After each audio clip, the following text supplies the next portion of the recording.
अरे बोला कुठं चाललाय एवढं फ्रेश येऊन तुला काय करायचंय? पुढं चाललो मी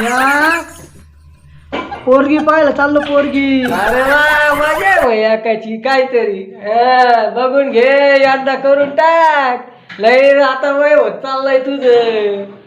मला काहीतरी सांग रे. पोरगी पाहायला चाललो तर काय करायला पाहिजे? अरे वा मला विचारतोय मी सांगतो ना तुला. हे बघ, काय? नियम नंबर 1 हा पोरगी पाहायला गेला ना हा. घुसला ना तर मांडी घालून बसू नको. अशी मस्त पैकी मोकळे पाय करून बस. ऍक्टिंग मध्ये बस मस्त.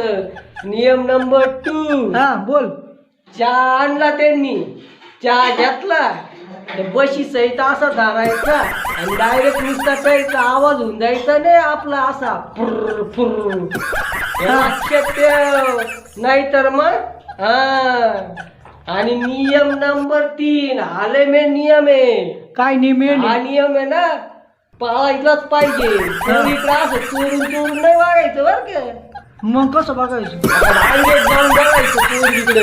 पण तिने कान मागितली म्हणजे झालं तिथं. नाही मारणार ती तू तिला तर बघायला गेलाय ना. हा आईला जातो बा का मम्मी. हा आणि नियम 4 जाय आता तूच बघतो. नाही हा नियम एकदम मेन आहे. पोरीला पहिले अपेक्षा विचारायला जाऊ नको मग लग्न होणार नाही. हा अपेक्षा आहे ना तिच्या लय मोठ्या राहतील त्याच्यामुळे अपेक्षा मध्ये आणायचंच नाही हे लक्षात ठेव.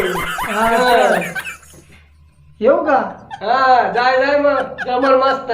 हा. दिले त्याला असेच नियम सांगून